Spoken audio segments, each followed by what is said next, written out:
Hello everyone, CoinHound here.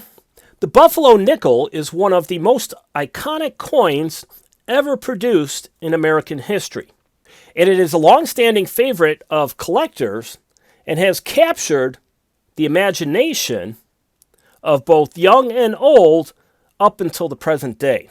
Today we're going to do something a little different, and we're going to look at the story of James Earle Fraser, who was the designer of the Buffalo nickel.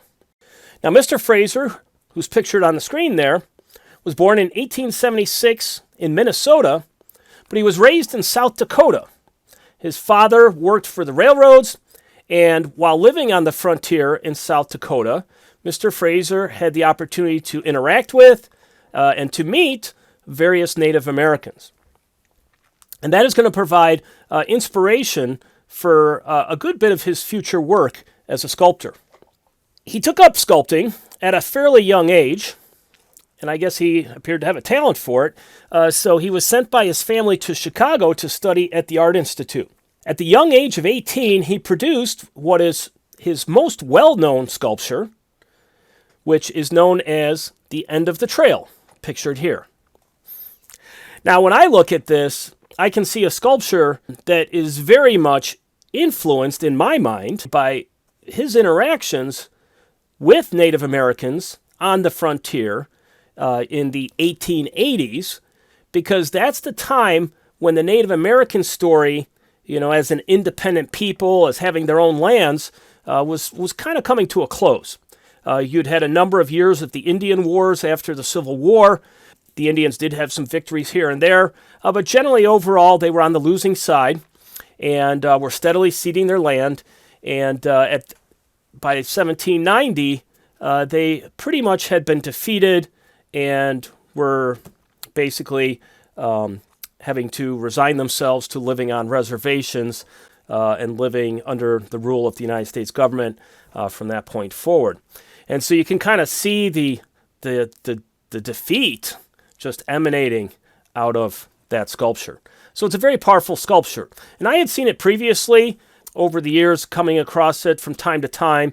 And of course, I was familiar with the Buffalo nickel, and I had no idea that the two of them were done by the same person. So that's kind of neat.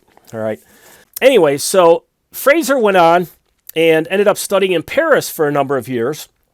And then, coming back to the United States, Fraser actually worked for a period of time for Augustus St. Gaudens, the famed coin designer. Best known for his gold double eagle design, which was minted from 1907 to 1933 and is pictured there on the screen. And of course, the obverse design of that coin was brought back into circulation with the initiation of the American Gold Eagle bullion program in 1986, and it remains the design on those coins up until the present day. Fraser went on to open a studio in New York. He taught art, and in 1911 was approached by the Secretary of the Treasury to design a new United States nickel. And perhaps in a significant way drawing on his early experiences as a child on the frontier, he submitted his now famous design of the Indian head and buffalo, a design that first appeared on the nickel in the year 1913. Now, there were actually two designs that were issued in 1913.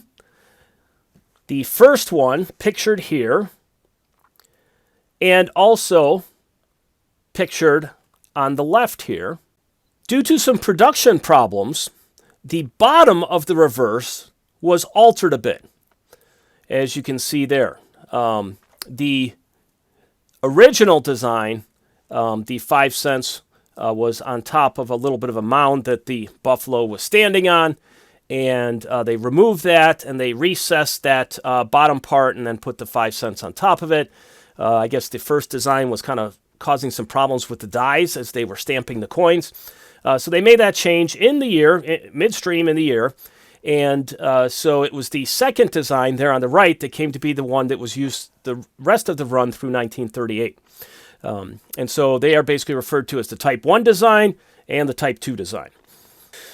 Now, when it comes to the actual design of the nickel, the obverse design and the reverse design were both drawn from real life. According to Fraser, the Indian head design was a composite portrait of 3 Indian chiefs. Their names were Irontail, Two Moons, and John Bigtree. Now, Chief Irontail is pictured there on your screen. He is referenced as being the primary influence on the design.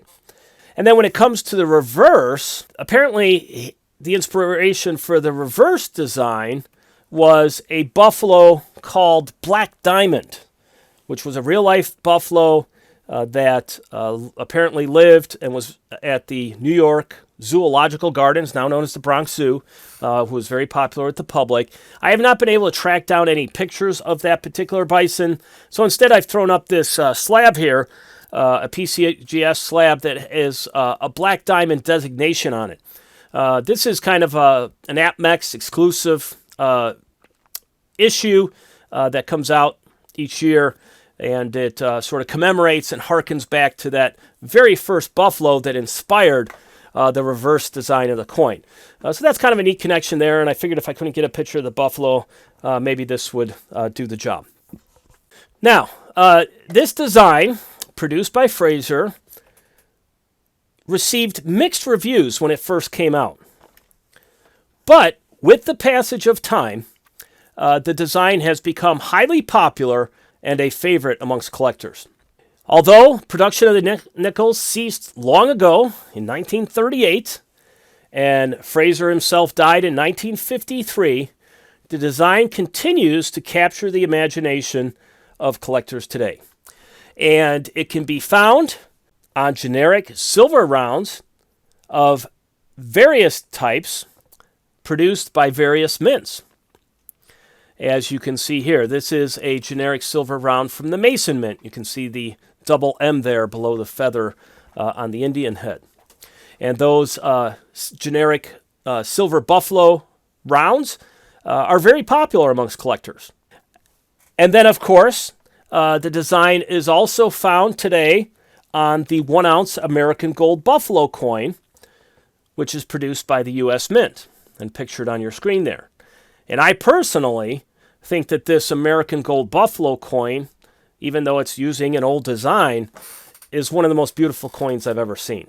It's just such a masterpiece.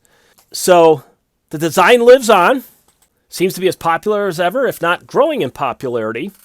And we all owe a debt of gratitude to James Earle Fraser. All right, this is CoinHound. I hope you enjoyed the story. If you liked the video, please hit like. If you're not a subscriber, please subscribe and hit that notification bell. And let me know what you think in the comments. All right, this is CoinHound signing off.